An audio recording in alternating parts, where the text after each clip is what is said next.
Thanks again, everybody, for joining us on the Crucible with Jeff Marshall. Today is a good one. You know how we do it. We're going to get right into it.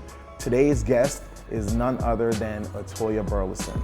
Atoya, thank you for joining us. It's a pleasure to have you. Thank you for having me. I'm going to do the embarrassing part now, and I'm going to let our audience know a little bit about you before we kind of get into the conversation. So, Okay.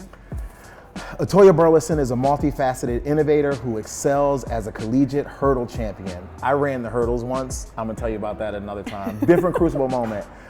She's also a Hall of Famer, educator, and businesswoman. With degrees in psychology and a master's degree in education, she combines her expertise to uplift and empower others seeking to advance their careers in sports, business, and beyond. Atoya's commitment to mentorship and education is evident in her work, where she continues to give back and provide valuable guidance to those aspiring to reach their full potential.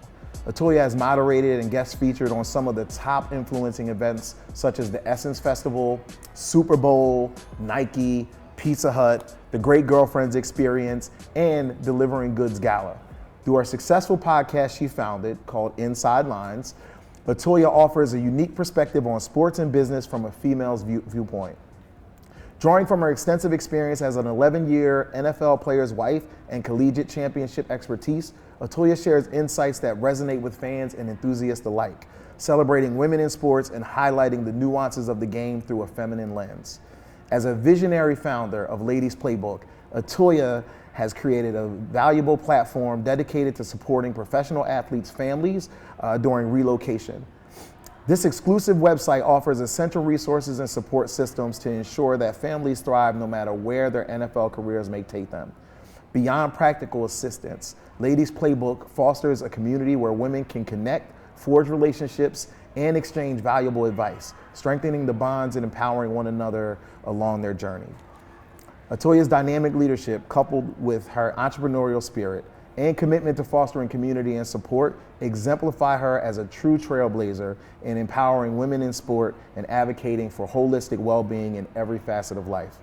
Her vision and dedication to creating inclusive spaces and opportunities for growth, connection set her apart as a leader who continues to inspire and uplift those around her. Atoya, I know it's really embarrassing to sit while someo's reading your bio. It's like the worst thing, right? It's like, oh my God, how long are you gonna keep talking about me? Okay, wrap it up. But it's so necessary. Again, I thank you for being here. And the reason we put you through that painful exercise is because those people who already know you and adore you or admire you, they recognize this kind of standard of success that you've set for yourself, and sometimes it creates a little bit of a gap between them and you, and that gap is of no fault of your own. It's just human nature. And so what we want to do here is kind of close that gap a little bit by really talking about our crucible moments, right? And so what we might look at as our greatest failure. And so I'm gonna get right to it and just ask Atoya, for you, what has been your greatest failure or crucible moment that you've had? Oof. Are we talking as an adult or in college or as a businesswoman? You know what? So I'm glad you asked that. So what's interesting is that what we learn is that there are many crucible moments. Absolutely. Right? And so what I'll say to you is you can pick whichever one you want, whichever one you feel like the audience, the impact of that crucible moment is gonna have the best impact for the audience. All right, well, I'm a little older now, so we'll go with the most recent. Okay. How about that? I would say, in being a business owner and deciding to start a business, there's lots of fallible moments, right? Okay. There's all these crucible moments where you're like, oh, probably shouldn't have done that. But I would say the most important one, especially if you're starting any type of business, is learning to let go. Okay. And I think that was the hardest part for me. It wasn't, because no one has your vision and no one has your mind. So it's hard to find the team and the people that you trust to delegate that to and let go. Yeah. So I would say, so for me, just sitting down and having those hard conversations with my team and them saying, well, I just feel like you hover over this, or you don't trust me to do that. And just really being vulnerable and accepting of that criticism would be one of the biggest moments where I said, okay, let me take a step back although they're not me, if they see my vision, can I trust them to do their part? And so I had to learn what was my strength, what was their strengths, and delegate accordingly. Okay. And once I really took the time to really lean into that, instead of just kind of giving things or tasks to different people, but saying, okay, well, what really is this person's strength? What is she great at? What is he great at? Once I figured that out, and once I accepted that I needed to let go in order for it to catapult up, right? I can't be everywhere. Yeah. I have to trust and let go and know that I've thought it through in giving a certain person a certain task for a certain reason. That is their strength. Okay. So for me, in a business sense, it was letting go. So let's get deep on it though. Okay. So it's letting go. And I get that from a business perspective and even from a leadership perspective. Tell us a little bit about a crucible moment that has impacted you in a way that's so deep that it changed either the way you think about things or way you go about things. Like, I would love to hear, what your crucible moment is. Yeah, I would say for me, when I left home and I received a scholarship to run track, and I went to college, and at that moment, I felt like I was in control, right? So you feel like everything's great. I'm doing really well. I'm gonna fast forward to my junior year. I was leading in the charts and everything. And then all of a sudden I started feeling some pains in my legs and I didn't know what was going on. So finally went into the doctor, found out I had stress fractures in both my legs. Oh, wow. And that I was out for the season. This is right before conference championships. And when I say I was devastated, it was like all of who I was invested in being this track athlete. I didn't know who I was, and so I not only did not run and compete, I didn't travel, I was home alone. And that was really hard for me. I struggled with my identity. I didn't know who I was outside of competing. I was really, really sad and really depressed.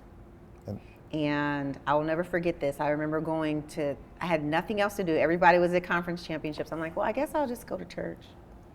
And so I remember going, and the pastor was talking about purpose. And, sometimes your purpose is not who you think you are. Your purpose comes from who God plans for you to become and be. This is true. And I remember listening to him, and he's talking, and I'm just crying and just bawling, like, I don't understand, this is who I'm supposed to be, trying to make sense of it all. I think that like letting go of that control was really hard for me, because growing up in a home where you are not in control, your dad is struggling, your mom is struggling, and you trying to get out and control everything, because then everything's good if you're controlling it. Now you don't have that control again, but you're supposed to have it because it's your life. That really, it spiraled. I was really, really depressed. And I remember when everyone came back that year, my coach said, "Are you okay?" I said, "I'm not okay."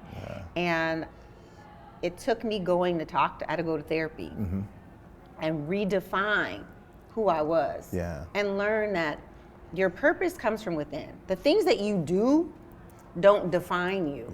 But it really took me hitting that space of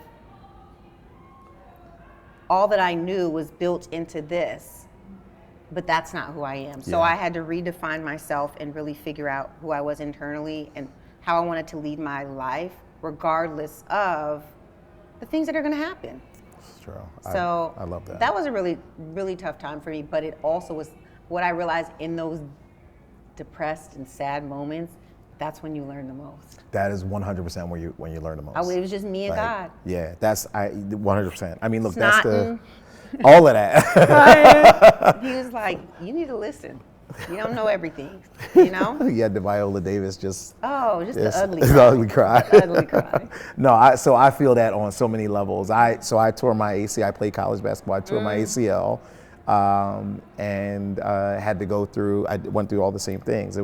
Everyone was going and doing the things that the team was doing, and I couldn't do it. And I think you hit on a really important point, this idea of like who you had, so it's what did you say? You said it was who I thought I wasn't who, it didn't. That wasn't who I was. So what I've learned. It was all the accolades you build up that becomes who you are. Exactly. And in reality, the thing that's actually the constant, it's not like who you thought you are, like it's where you are. Right, like you were where you were supposed to be. Like, yes, that happened to you. You were like, but this isn't who I am. But it's where you were supposed to be at. 100%. And I think that's the thing that a lot of people miss in moments like that.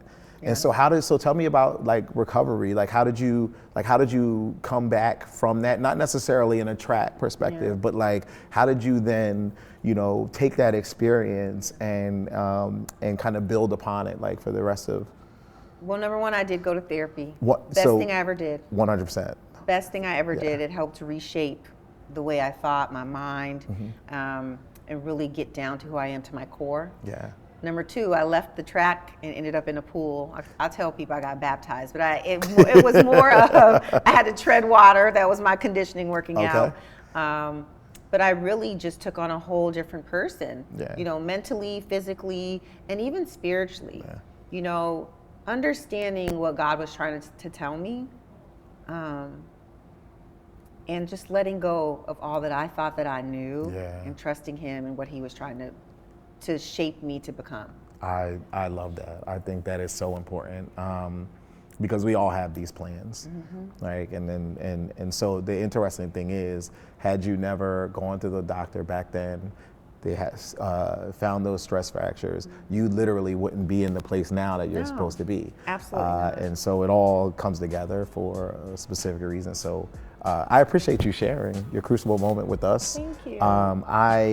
There's one lesson I hope that our audience takes from this, if nothing else. I mean, there were quite a few gems in there, but I go to therapy, like seriously. Therapy saved my life. How did we ever get to a point where going to therapy was frowned upon? I don't know, but I'm glad it's coming back to the forefront where more people are willing to go to therapy. And this is during a time, see, I'm old, okay? So this is during a time, I stumbled upon it in college, because luckily I was getting a psychology degree, but I stumbled upon it. I didn't even know what therapy meant. I was like, I gotta talk to a doctor? Yeah. What you mean, what they gonna do? But that's how people think. They think that it's a negative thing, and it really is the best exercise you can ever have. It is. For your mind. If you wait until the car breaks down to take it to the shop, it's too late. It's a wrap. Right, so you gotta go a little bit earlier. Absolutely.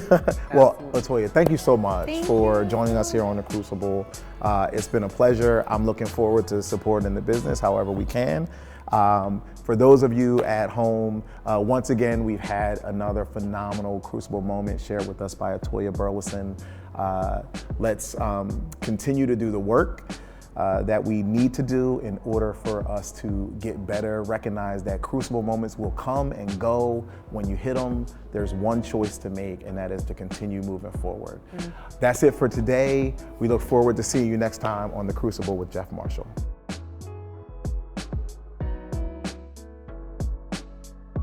Thanks so much for watching this episode of The Crucible with Jeff Marshall. If you would like to be a guest on the program, let's be in touch. And be sure to stay connected with us through your favorite platforms. The Crucible with Jeff Marshall is part of the A Live Podcast Network and can be found in audio-only format wherever you listen to your podcasts. Production of this project was created by Gifted Entertainment, a full-service creative video production company.